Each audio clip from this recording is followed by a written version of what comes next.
the 80-20 rule for hiring, where I think success is 80% psychology and 20% mechanics.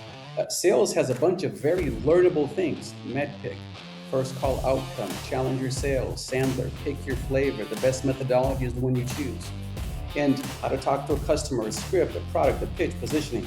Those are all learnable skills. But when you think of what makes someone successful, that's hard to teach. Chris, thank you for joining us all the way from Argentina. Today, yes, I'm in Argentina. Good to be here. Good to meet you guys. The intro was cool. I think there was some red horses or the like. Okay, so we're two against one. Decision made and intro every time from here on out. So Chris, you're in Argentina. You chose to go there because it is summer there and it is not summer up here. Still very much winter. Similar. I mean, Momentum has a base down here, and so we typically try to be together at the end of the quarter to get that, hustle over to get deals over the line. But I'm originally from Brazil, but I've lived in Boston since '89. Grew up in the Boston area. So. All right. Did you watch the Super Bowl? Too early. I did. I forgot your team lost. I wasn't even thinking about that. I was actually go towards the Dunkin' Donuts commercial. This was, by the way, this is not part of the script. I hadn't even thought about it. You said Boston, it clicked in my brain. Did you see the Dunkin' Donuts commercial with the Ben Affleck and the Jennifer Aniston and the Joey Lawrence and all those characters? Ted Danson. I wish. So because we watched it from Argentina, we had like other commercials, so we missed all the goodies there. I don't know if I liked it or not. I hated it. It was all AI versions of the famous Boston characters of the 80s and 90s in a Dunkin' Donuts, kind of recreating Good Will Hunting. And it just felt like I was in the Matrix. I just was like, no.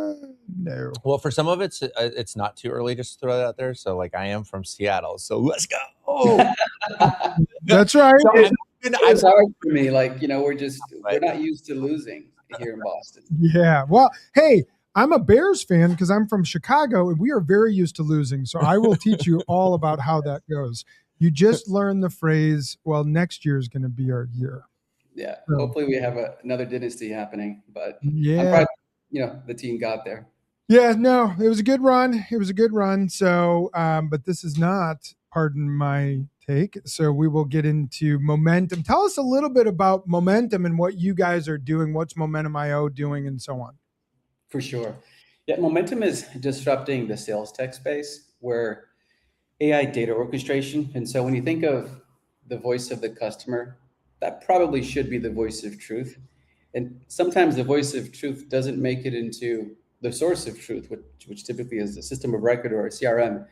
And so what we embarked on was this journey to try to use the best of AI to capture customer interactions, whatever channel they happen in, and ingest that, listen to that, and then structure that data and then send it to places that matter. And so you kind of take the human as the source of data and you make agentic workflows the source of truth. And so you can do things like have an automatic deal review or listen to all of last quarter and find out why you lost or why you won. Or so the ability to ask questions of the business and actually have the data there. So it's kind of like a first party data provider so that all agentic workflows can be possible. All right. So you are you are entrenched in sales. Not only is the product a feature for sales, but then you also work with the sales team at IO. So you like sales coming out your ears. Yeah, I'm in sales selling to sales and I love it.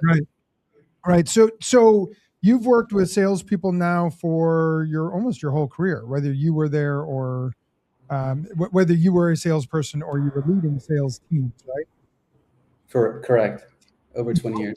So when you think of hiring, because that's what we do, right? So we are in the hiring side of things as a recruiting agency and so on. When you think of hiring salespeople, I'm guessing you have a playbook, you have opinions, certainly. I have opinions. Shane has opinions for sure. Yeah. What are some of those opinions that you have developed over the years being in sales leadership? I think it's hard to measure what you're looking for. And, we'll have formats, whether it's IDEC or if you read Mark Roberge's book on sales acceleration and you try to bring like a rubric scoring system to characteristics that correlate to success. I think the biggest thing we miss sometimes is just like, what is our approach to actually measure what you want to find in the ideal candidate profile? And it feels like there's a disconnect there between what we say we want and then how do we attempt to measure that in the interview process. And so it tends to be this qualitative, explaining away things that are really sometimes based on a superficial emotional bias versus a real qualification model. Which is a catch-22, right? Because I would say that a lot of people would suggest most salespeople are emotional-based people. Would you agree with that or disagree with that? I mean, I think all humans are, right? Like if you believe in system 1 and system 2 thinking, humans make decisions emotionally, and then later in system 2 they rationalize it with logic. And so you see that in a sales process. You see that when your kid tries to sell you why he wants to sleep later, or when you're selling your product.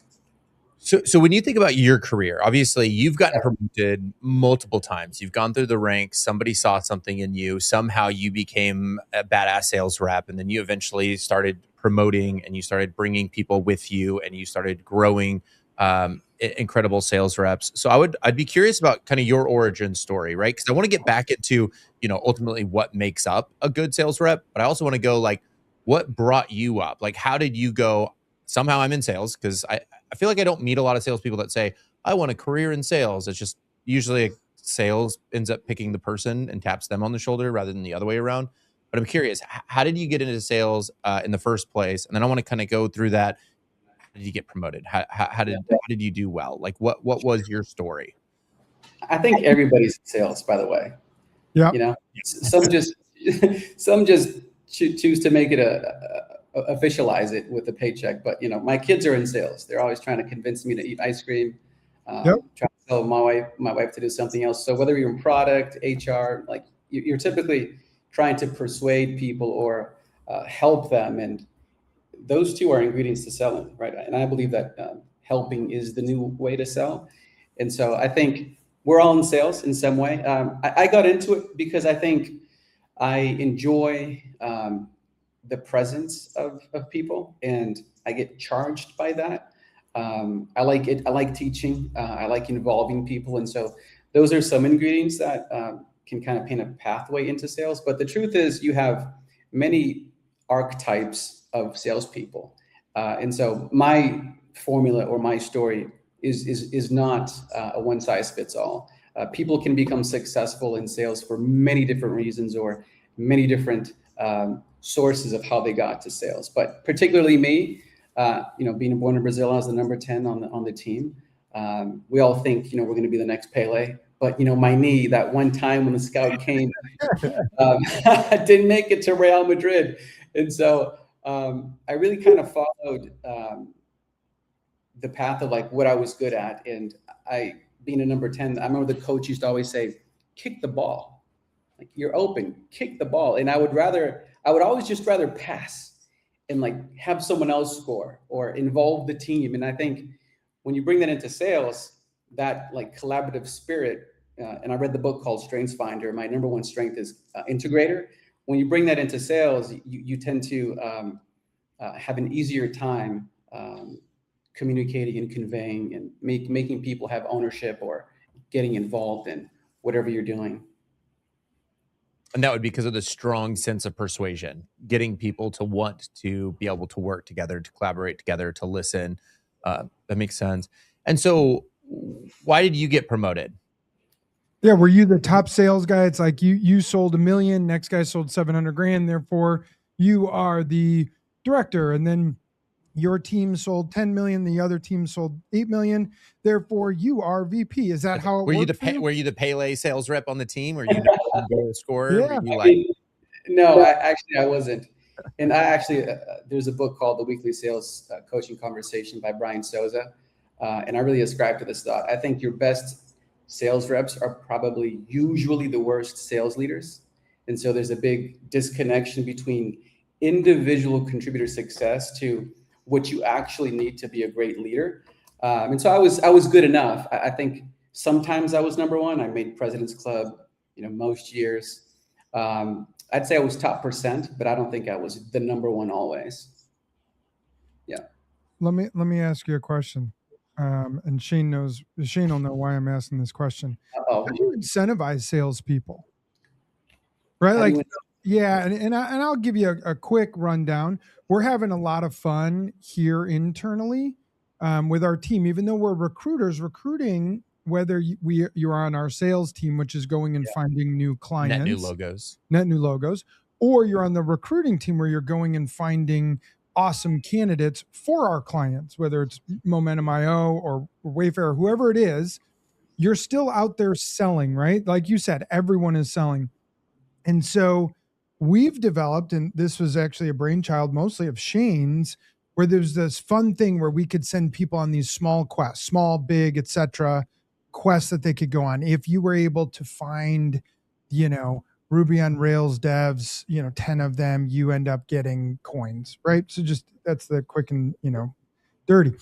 And so we've started to build for our team this like actual real quests, and then they have a marketplace that they can purchase next level stuff and they can get like a mug that says next, things like that. So how do you find, because we're going through this, like what kind of quests to give the team that makes it fun in an effort of making work feel like a video game, right? Because everyone likes playing a video game. It's fun. If you do X, Y, and Z, you get small rewards, big rewards, etc. And we want them to enjoy what they're doing. It's part of the culture is compete, enjoy, be aggressive, all those things. How do you find the best ways to incentivize salespeople, your team? Short term, long term, something in between. Yeah, I mean, I have a simplistic approach to this. I think ultimately the strategy that works, or the best strategy is the one that works for you. I think it's simplistic in that way. And so you could try a bunch of things, right? Spiff, et cetera. But it boils down to the conversation around salary or significance. And I think the misnomer is sometimes we deploy too much resource to the salary portion or incentives, accelerators, because people say all the time, if you show me how someone is incentivized, I'm going to show you exactly how they're going to behave. But those can be like correlating factors. And I agree, like comp plans should be creative, sophisticated, and aligned with the business objectives. Sometimes people don't stop to like align the comp plan with what are the top 3 objectives of the company. But at the same time, salespeople do not coin operated. And behind the salary, I think there's a deeper driver, which is significance. And so they want to have impact. They want to feel like there's a story that they play a pivotal part in.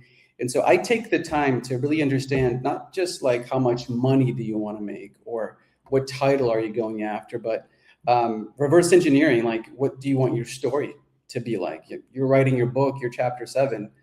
Tell me how the end starts. And then when you reverse engineer, you're really talking about not how much money they need, but what are the experiences that they want to learn or the things that they have to master to be the stepping stones for that finish line that's 20 years down the line. And so not a lot of sales leaders try to really understand what is the primary driver of that person. And so behind the superficial comp plans or salary, there's probably something that's been driving this person for the last 30 years to be successful and to take risks and to be in sales.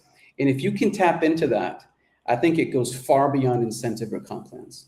Yeah, and I agree. And we're trying, and that is at the base of what we're trying to do. That's the point of this is, yes, we could just increase the salary $2,000 every 6 months or whatever, and like you said, that matters. And yes, people got to live and those are all important. What we're trying to do is give them fun in what they're doing, teach them if leading measures get met, you're going to achieve your long-term outcomes and so on, and give them what we're seeing is our teams, the prizes they're winning is what they're most prideful about, whether it's a next level mug that they get, or yesterday we actually had someone purchase, if you will, next level pint glasses that they get to have for their, bar at home. And they're really proud of that because they want to be a part. They're proud of the team. They're proud of what they're doing. We had somebody last year buy an armor, on our swag board. We literally had just an armor, like suit legit of armor, medieval knight armor. Like they got it like a full rather than suit, which was obnoxious. Dollars. It was like the most obnoxious thing that I've seen, but it would be so cool to have like this giant armor set. And it's so funny how like sometimes those things are the major drivers. Yeah. So now we're talking about this. You guys use agencies. When you work with an agency, how do you tell the agency to go find people that match what you're looking for? Like how and why do you use an agency, and how do they incorporate your belief system? Because a lot of times it's like, hey, agency, go find me a salesperson. They go, cool, this person has sold $400,000 for a SaaS product. And you're like, okay, but did you ask these types of, like, how do you get that point across Totally to an agency, a partner? Yeah. And I love working with agencies because it gives you access to networks that, maybe you wouldn't be privy to. The way I use agencies, so before agencies, I think if you've done a good job of caring, and I do believe the best leaders are the ones that care the most, not the ones that know the most, because when you care the most, you end up knowing the most. But once you develop teams and you promote people and you play a shaping role into people's lives and their careers, they follow you.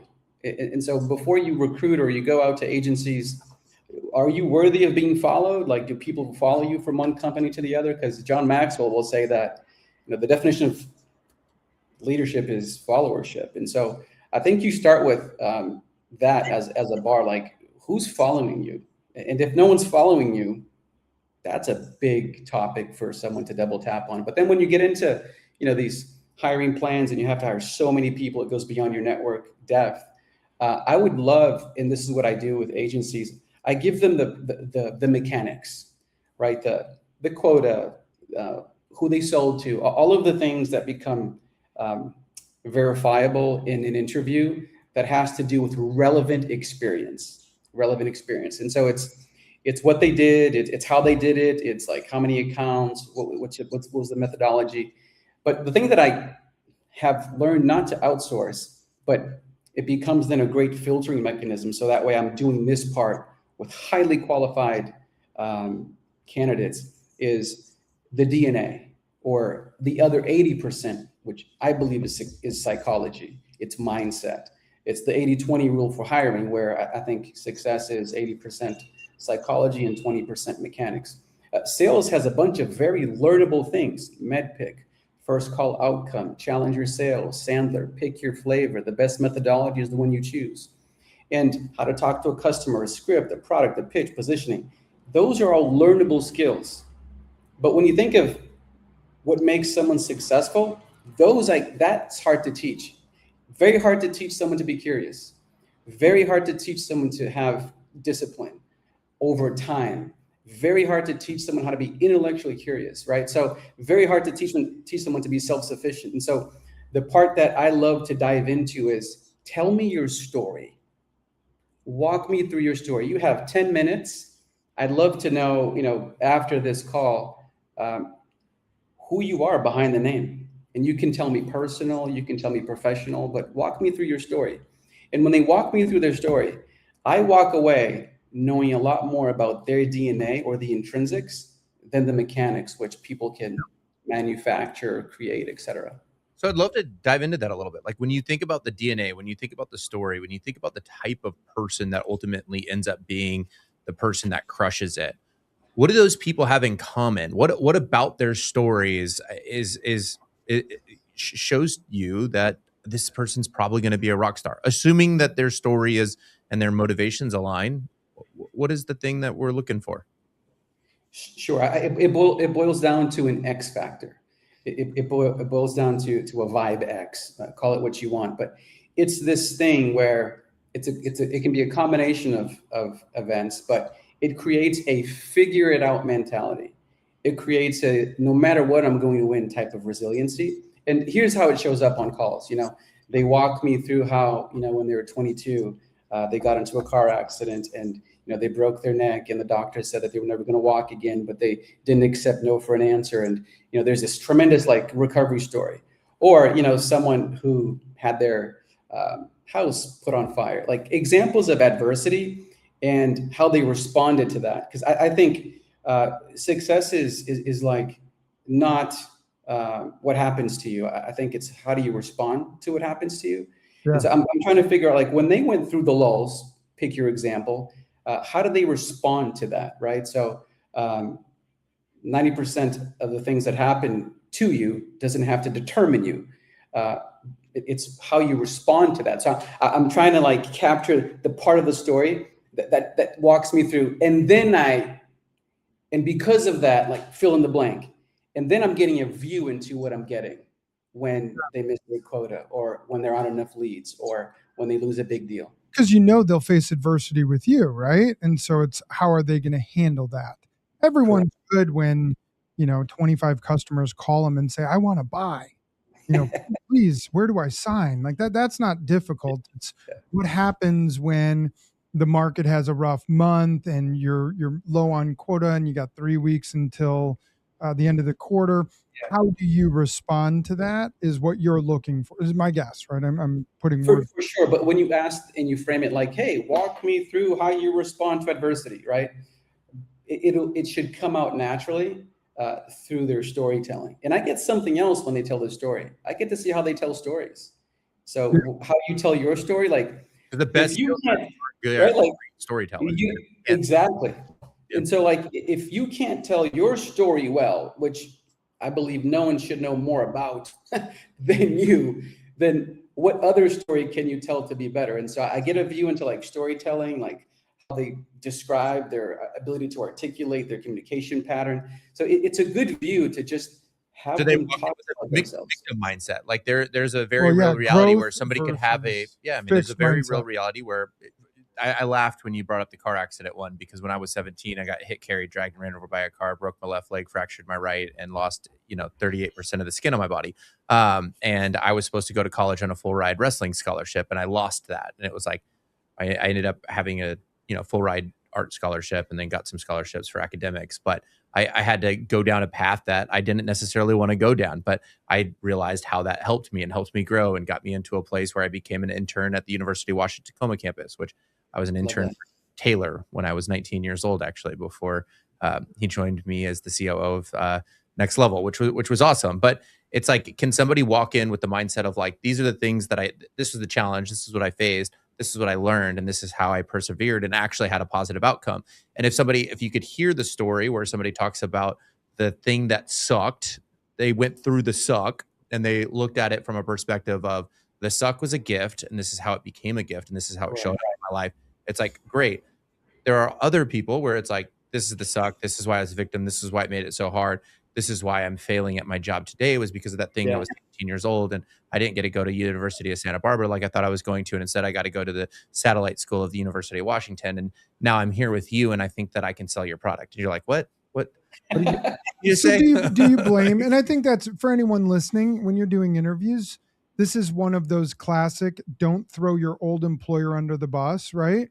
Because what ends up happening, like if we're going to get really tactical, if you go to Chris and say, hey, this is why I failed at my last job, and it's my boss's fault, it's the product's fault, it's the investors there pulled out, all these excuses or blames, Chris is going to go, well, then you're just going to make excuses or blames when you don't succeed here. It's going to be someone else's fault. Whereas if you frame it from the perspective, hopefully your brain thinks this way, as you said, the psychology of, these are the challenges I faced, this is how I worked at overcoming those. I didn't always succeed, but man, I fought and I love fighting and I love the fight. I'm guessing you hear that as, well, cool, he's going to be in part of my army and fight, right? Correct. How much of your story is your military background? It's a big part of how I was formed to be resilient. I mean, there's a big part of my story, having been born in Brazil and having a father who kind of gave up everything and put it on the line to move us to this country and give us a better opportunity than he did, someone who at one point lived under a bridge and had nothing. And so there's a sense of like indebtedness, right? So when you succeed out of the overflow of indebtedness, you become very dangerous no matter what you do. But then in the military, this played out to where, everything I did, I kind of gave it 110% because I took nothing for granted, right? They say, if you want something done, give it to an immigrant. And so like, I'm doing it 110%. And so when the Navy all my friends are going to college, my parents didn't have money to send me to college. And the Navy was like, well, we'll pay for your college and you'll get to see the world. And I was so excited, but I didn't know then it was just the water part. So I saw a lot of water. That was the fine print. And so I joined and I was kind of like painting the ship, right? I was cleaning the slick decks. I was working in the mess hall and preparing food. And so not like, the high level, glamorous type of work, but I had a choice, right? I could take this for granted or I could just give it 110%. And that's what I did. Like when I had, woke up at 5 a.m. and had to clean the slick decks, I didn't mop it. I used a sponge. I got all the salt off. And my slick decks, no rust. And when you do something for the right reasons long enough, I believe someone always sees. If you do the right thing for long enough, someone always sees. Because I believe, something that Scott Galloway says all the time, we become affluent through the advocacy of others. And there was this person called Senior Chief McVeigh, and he saw me, and I don't know, he was watching. So you don't do it because someone's watching. You do it because that's who you are. And he said a phrase that kind of stuck out to me, which was, how you do anything is how you do everything. And so as soon as, so how I painted, how I cut the food, I shaved twice a day. It was Mendes squared away, was my nickname. And so at one point, the rescue swimmers within my station were getting different orders. And so Senior Chief said, hey, you and Kevin are going to rescue swimmer school. It's the third hardest military training in the United States Navy. It's SEALs, divers, and then rescue swimmer. And I was like, I am not a strong swimmer. Like, I am not the guy. I look nothing like Michael Phelps. I didn't do swimming in high school. Like, there are people that are more qualified, right? And that's when he started to say this phrase to me. And I think leadership, John Maxwell says like 80+% of people become leaders because someone calls it out of them, like they see something in you. And it felt like he believed in me more than I believed in myself. So short of the long is, I went because I believed that I could finish. And I believed in myself because someone else believed in me. And so there's this strong chain of synergy. Class started with, class right before mine, 3 people died with doing underwater combat, to pump me up for the class. We started off with 23 candidates. It's a drop on request policy. We finished with 13.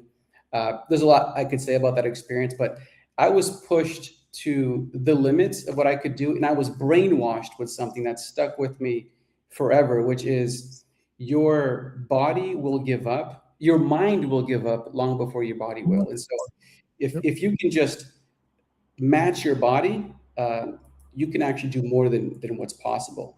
So I finished 4th, which for me was the gold medal. It went on to do 6 missions for the United States military, a couple of missions with SEAL Team 4 out of Puerto Rico, and it was the best time of my life. Well, thank you for your service. For those of you just joining us now, we're joined by Michael Phelps and Kaylee. So no, I'm kidding. Well, we've gotten a lot of your time, Chris. Really appreciate this. I got a question, though. I think there's a lot of people who you've referenced my favorite author and multiple books. If someone's listening and they're either in sales, want to get into leadership, etc., one book that you're going to tell the world, and it's going to sell 1 million copies because of you right now, what is that one book that everyone should be reading? I think Strengths Finders is a great book. It's hard to have a silver bullet for this because everybody's in a different place in their life. But you should really know your strengths because you're going to win in sales, in life, from your strengths. And we spend so much time trying to get better at the areas that are our weaknesses, right? Yep. And people say, well, hire for that, et cetera. So I think if you can just identify and put language to like, what are your strengths, and just focus on that, that is your gift. And that's where you become unstoppable. Shane, what would be your go-to book?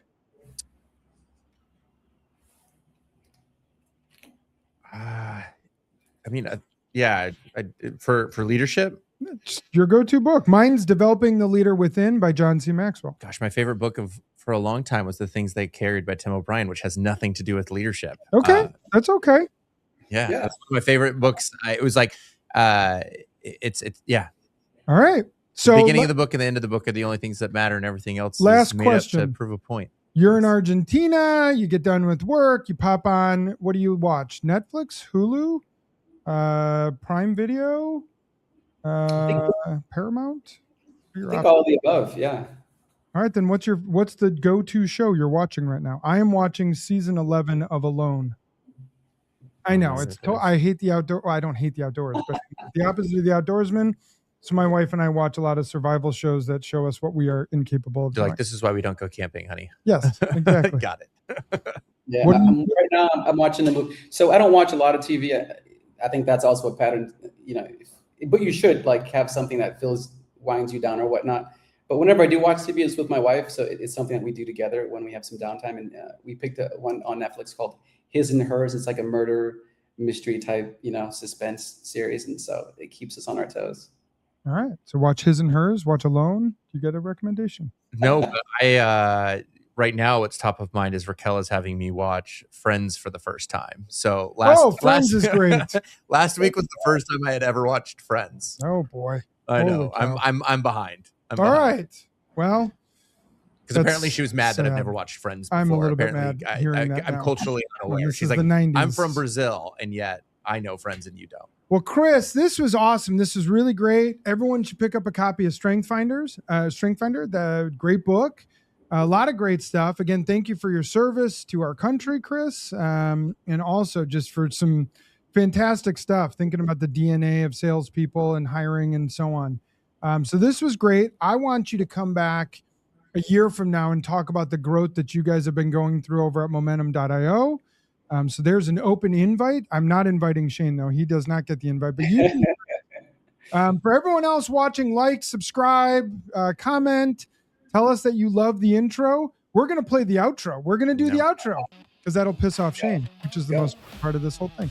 All right, so we're going to do the outro video, and Shane will be mad as we do this. Everyone, we'll talk to you next week. Goodbye.